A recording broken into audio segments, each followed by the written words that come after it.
Mes chers compatriotes, bonjour. Le Congo, notre pays, traverse une crise multidimensionnelle extrêmement grave. Et cela touche toutes les couches sociales de notre pays. Il s'agit d'intérêt national. Vous êtes concernés, je suis concerné. Aujourd'hui, l'avenir du Congo se trouve dans une situation indescriptible où rien ne fonctionne. Il s'agit de la raison sociale qui touche toutes les Congolaises et tous les Congolais. C'est pourquoi je me permettrai de m'adresser à vous aujourd'hui sur 3 volets. Le volet social, le volet politique et le volet militaire. Je me présente, mon nom est Claude Ludovic Mbadi, je suis le président de CUR, Congolais Unis pour la République. Le volet social. Nous constatons avec une amertume telle que notre jeunesse a perdu tous ses repères. Notre jeunesse n'est plus que l'ombre d'elle-même, aspirant à devenir riche par des pratiques illicites sans vision aucune. Au niveau scolaire, le Congo n'a quasiment plus d'école. Le pôle a été dévasté et notre jeunesse les étudiants qui se trouvent à l'étranger, se retrouvent sans bourse. Nombreux sont chassés des universités et d'autres encore de leur logement. Que devient notre pays si ce n'est la risée de tout le monde pour dire que nous avons honte, nous, d'être Congolais. Et tout cela parce que nous avons accepté qu'un certain gouvernement nous dirige. Nombreux de nos jeunes se retrouvent, certains dans des postes sans aucun mérite, d'autres dans des bars, et d'autres encore dans des églises, qui, à mon sens, ont failli aussi à leur mission d'éduquer la nation. Parce que la mission de l'Église n'est pas seulement d'apporter la bonne parole. La mission de l'Église est aussi d'éduquer un peuple, surtout face à une situation aussi critique que celle que connaît le Congo, notre pays. Vous, cette jeunesse qui supportez ceux qui mettent notre pays dans le chaos, pour des raisons d'égoïsme, vous contribuez à faire de ce pays un vrai malheur, une vraie hécatombe. C'est pourquoi je vais appeler à toute la jeunesse de se ressaisir, de reprendre votre dignité. Jadis, nous étions une jeunesse éclairée, habile, capable de réagir à une situation que nous trouvions injuste. Aujourd'hui, notre jeunesse est certes martyrisée, mais j'ai encore foi que cette même jeunesse peut encore renverser la vapeur pour retrouver sa dignité. C'est donc ce qui m'emmène au volet politique. La situation politique dans notre pays est extrêmement catastrophique. Le tout géré par un clan qui fait du Congo sa possession. Mes chers politiques, vous avez encore ce qu'on appelle une conscience. Vous avez encore ce qu'on appelle des valeurs et des vertus. Ceci dit, c'est que vous tous qui travaillez avec ce gouvernement, vous êtes du mauvais côté de l'histoire. Or, dans la déontologie politique, chaque politique a toujours eu pour ambition de laisser une page de l'histoire bien écrite pour lui. Mais vous, quelle serait votre page de l'histoire? Comment voulez-vous que l'on se souvienne de vous quand viendra le changement? Que deviendrez-vous pour avoir servi celui qui, par sa propre faute, a noyé le pays, a mis le pays dans une situation indescriptible, de façon chaotique, une hécatombe que nous n'avons jamais connue? Comment percevrons-nous vos enfants quand viendra le moment où il faille changer les choses? Vous qui accompagnez le malheur du Congo pour des raisons pécuniaires, pour des valeurs financières éphémères, quel serait votre avenir à la suite du changement? À cause de votre égoïsme, vous avez noyé toute une jeunesse dans des rêveries qu'elle ne pourra jamais atteindre. à cause de votre égoïsme, vous avez contribué à détruire ce pays par des pratiques illicites d'enrichissement. À cause de votre égoïsme, notre jeunesse n'a plus d'avenir. Nos frères, nos parents, les militaires. Que vous soyez milicien, que vous soyez militaire de petit rang ou de haut rang, vous êtes d'abord fils du Congo. Le fait de tenir l'arme ne vous enlève pas le droit du respect de la population, le droit de la protection, la notion première pour laquelle vous avez été engagé, la notion de la protection de la population. C'est le peuple qui élit un gouvernement, c'est le peuple qui élit un président de la République. Et si ce peuple dit que nous ne voulons plus d'une telle personne ou d'une telle personnalité, vous ne devriez pas intervenir en faveur de cette personnalité. Or, c'est ce que vous faites. Vous avez dénaturé la notion déontologique du corps de l'armée congolaise. Nous savons que ceux qui dirigent le Congo aujourd'hui ont mis autour d'eux que des parents ou des proches des parents pour assurer leur pouvoir.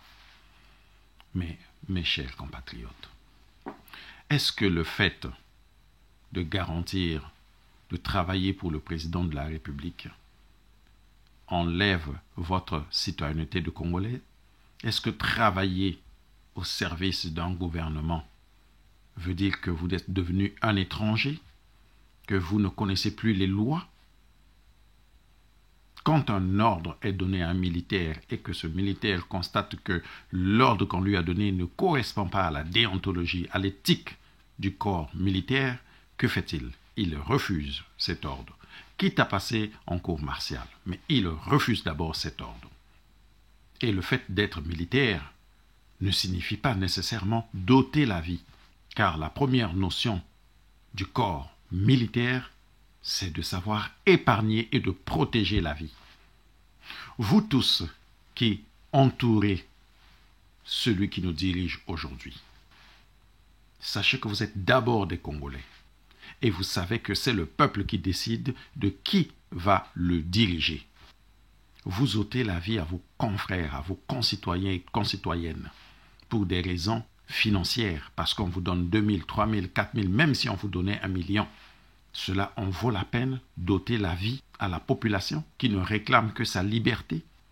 Vous tous les généraux, tous autant que vous êtes payés par l'argent du Congo, l'argent du contribuable congolais. Ce n'est pas l'argent de X ou Y qui sort de sa poche avec lequel on vous paye. Non, c'est l'argent du Congo, c'est votre argent. Donc il serait mieux distribué si tout le monde pouvait avoir une petite part équitable. Cela permettrait à ce que la vie continue, que vos enfants grandissent en sécurité, que tout le monde puisse bénéficier des richesses de la nation. Ça ferait de nous un pays, une nation riche, bien nantie et bien éduquée. Mais la pratique dont vous faites de votre fonction est totalement l'opposé de ce que le corps militaire attend de vous.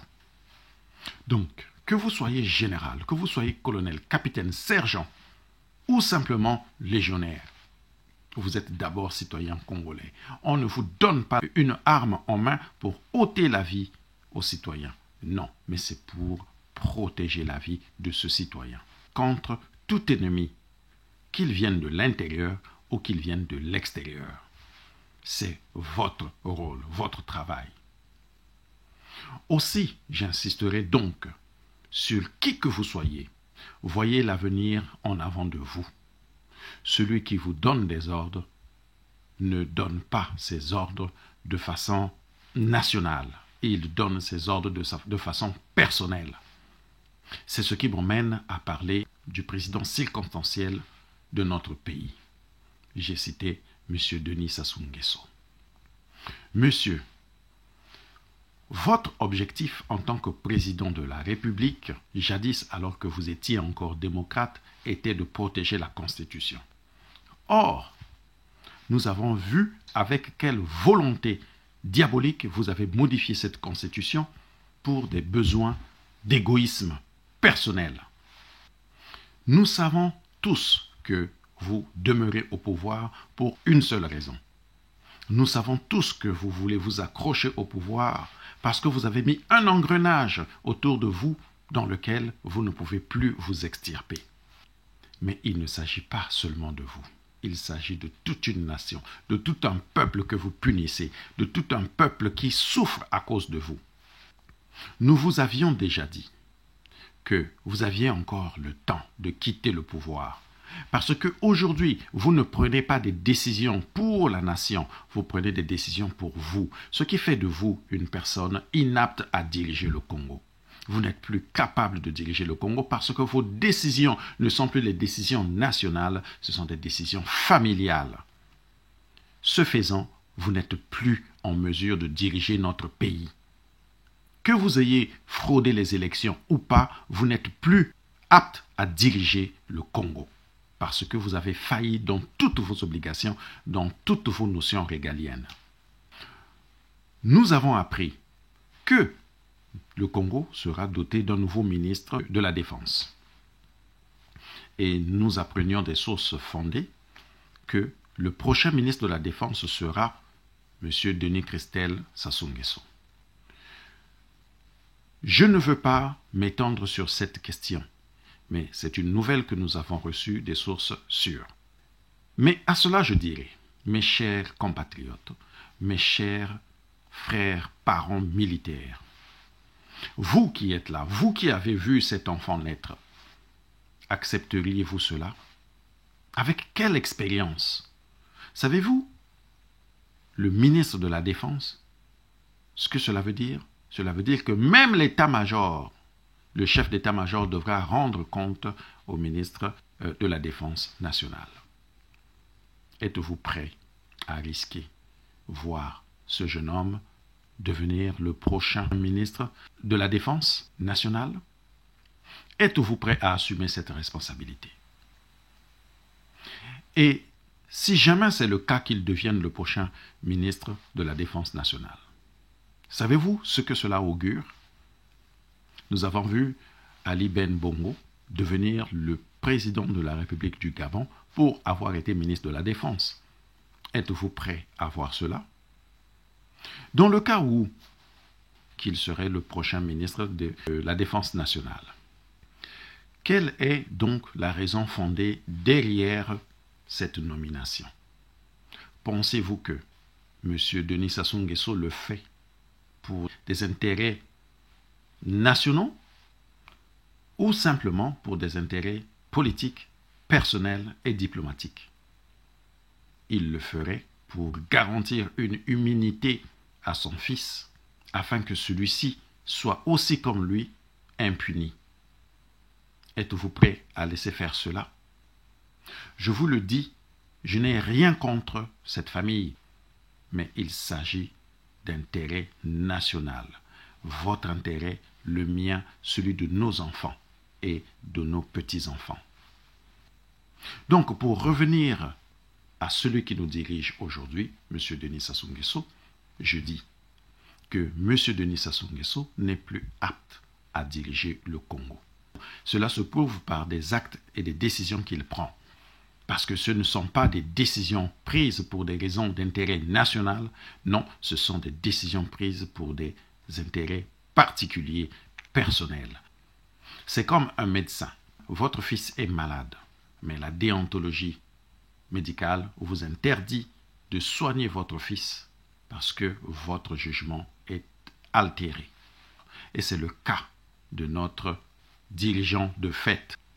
Qu'il ait volé les élections, parce que nous savons que c'est cela, ou qu'il ait été élu, aujourd'hui, il ne peut plus diriger le Congo pour ces raisons. Parce que toutes ces décisions ne sont plus prises en tant que président de fait du Congo, mais en tant que père de famille. Donc, ces jugements sont altérés.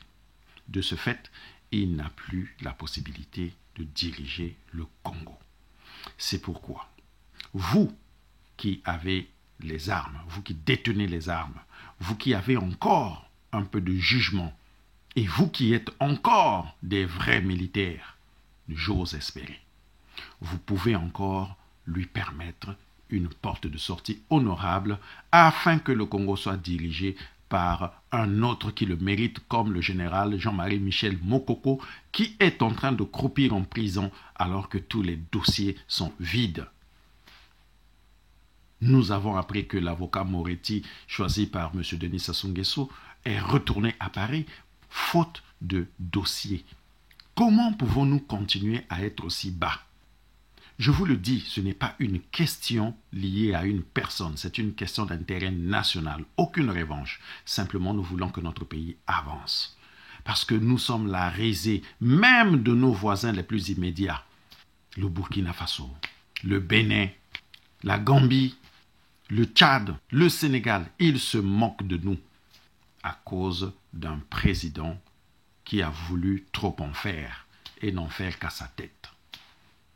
Je demande à toute la population, tout le corps politique, de se souder derrière un idéal, invoquer l'incapacité du président circonstanciel actuel du Congo à diriger notre pays. Nous, ici, à l'étranger, nous avons déjà commencé à réclamer cette révocation auprès des institutions internationales. Mesdames, Mesdemoiselles, Messieurs, honorables Congolais, je sais que les jours prochains seront décisifs avec soi-disant l'ouverture du procès du général Jean-Marie Michel Mokoko. Nous attendrons et verrons ce qu'adviendra, quelle serait l'issue de ce procès et des procès d'autres prisonniers politiques. Tout notre soutien à l'étudiant Nelson Apanga, qui endure le martyre de nos jours pour tout simplement avoir voulu réclamer son droit. Monsieur Denis Sassou Nguesso, nous vous le disions que vous vous étiez trompé de génération. La génération de nos jours n'est plus celle que vous avez jadis dirigée ou que vous avez jadis connue il y a de cela des décennies. Cette génération ne vous a pas élu comme étant son dirigeant. Tout autour de vous est en train de s'écrouler. Vous n'avez plus de jugement, vous ne pouvez plus prendre des décisions avisées pour la nation.